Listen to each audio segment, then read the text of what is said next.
Ja, unter dem Sitz war alles unter Wasser, irgendwie so 2 Zentimeter. Ja, hallo zusammen. Wir sind im schönen Clermont-Ferrand. Wir haben einen super coolen Stellplatz in der Stadt, bisschen außerhalb von der Stadt parkiert. Und jetzt haben wir einen Ausflug in Clermont-Ferrand gemacht und sind zurückgekommen. Ich wollte meine Hände waschen und auf einmal tropft der ganze Camper aus.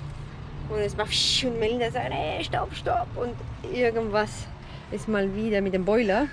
Ja, hier unter dem Sitz war alles unter Wasser, irgendwie so 2 Zentimeter. Ja, der Schlauch vom Boiler ist ab. Und ich muss jetzt rausfinden, ob es nur der Schlauch ist oder ob da was gebrochen ist am Ventil. Wir haben so Ventile, Schlauchverbindungen. Die sind aus so dünnem Messing, dass die einfach korrodieren und einmal im Halbjahr die.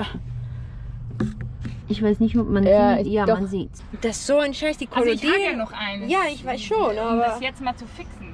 jetzt fixen wir das. Aber diesmal ist das untere gebrochen, deswegen sind wir unter Wasser gewesen. Letztes Mal war es das Aber obere. das war ja auch klar, dass das untere auch irgendwann kommen wird, wenn das obere kommt. Scheiße ist das, ey. Damit habe ich schon fast gerechnet. Ja. Aber ich habe nicht damit gerechnet, dass das heute ist. Und Immer wenn wir Ja. einen harten Tag hinter uns haben und dann eigentlich chillen möchten, passiert sowas. ja. Lamentieren bringt nichts. Barbara hat schon alles ausgeräumt, weil sie erst den Schaden hier hinten vermutet hat. Aber da ist alles trocken. Die Pumpe ist dicht. Es war wirklich der Boiler, der mal wieder nicht dicht war. Und jetzt hole ich hier irgendwo mein Werkzeug raus. So, das ist die kleine Werkzeugbox und da haben wir die Ventile. Ich glaube, das ist es genau. Wahrscheinlich ist es auch nicht Messing, sonst würde das Nee, nicht einfach das so ist durchrosten jedes Mal. Ein anderes komisches Material. Und lass uns das vielleicht gleich mal messen Ja. oder aufschreiben, was das für einen Durchmesser hat. Dann finden wir vielleicht. Wir können ja mit dem kaputten. Oder das kaputte nehmen wir dann mit, genau. Und finden hoffentlich irgendwas aus bestem Material. Das hier ist der Übeltäter. Das ist hier gebrochen. Neues sieht so aus. Und da ist dann alles Wasser rausgeflossen. Das ist so ein Frust. Ja. Schon das zweite Mal. So. Ich bin jetzt am Anziehen.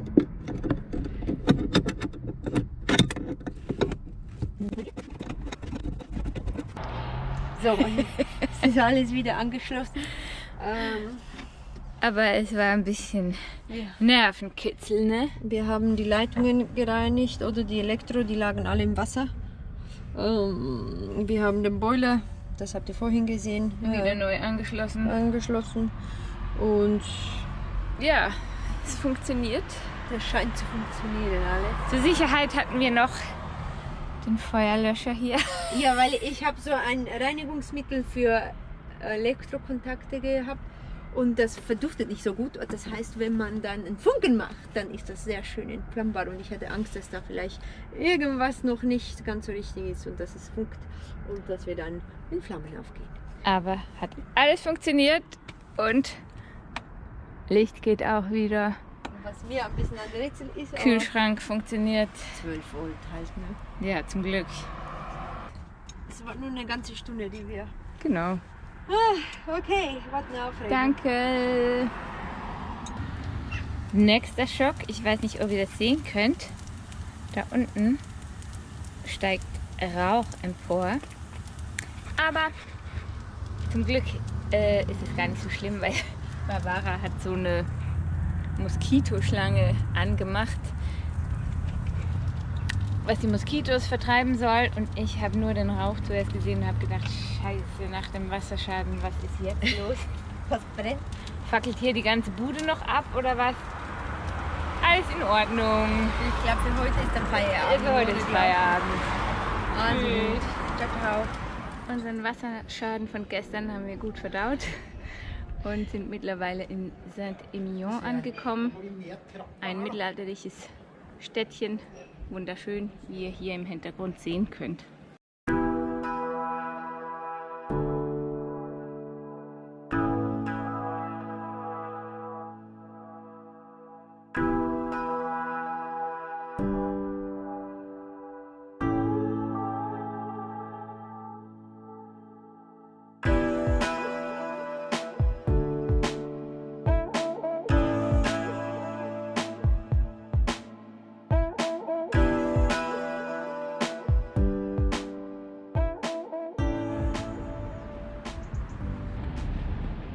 Hallo zusammen. Hallo, es ist der 12. Oktober und es sind 30 Grad. Es ist so heiß und mittlerweile sind wir in Biarritz angekommen und können es kaum erwarten, Ins Meer zu springen. genau, ein Eis zu essen und dann an der Grand Plage ins Meer zu springen.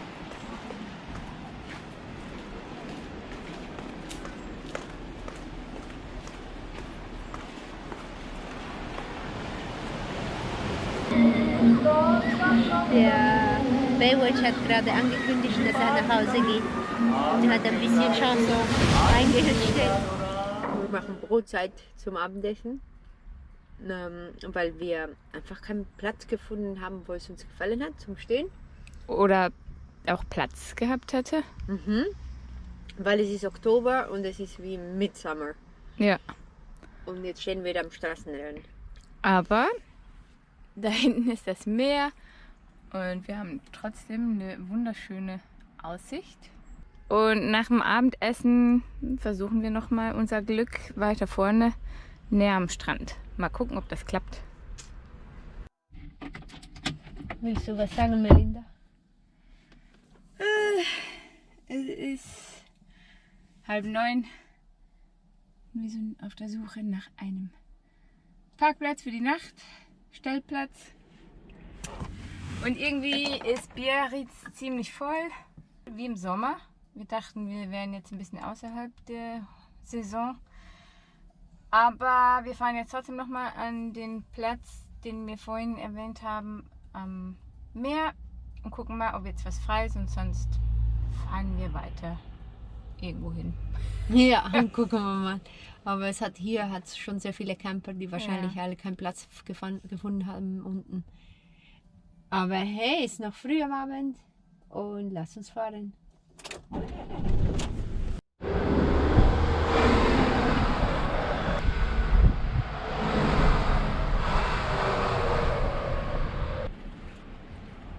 Cheers. Cheers. Hat geklappt.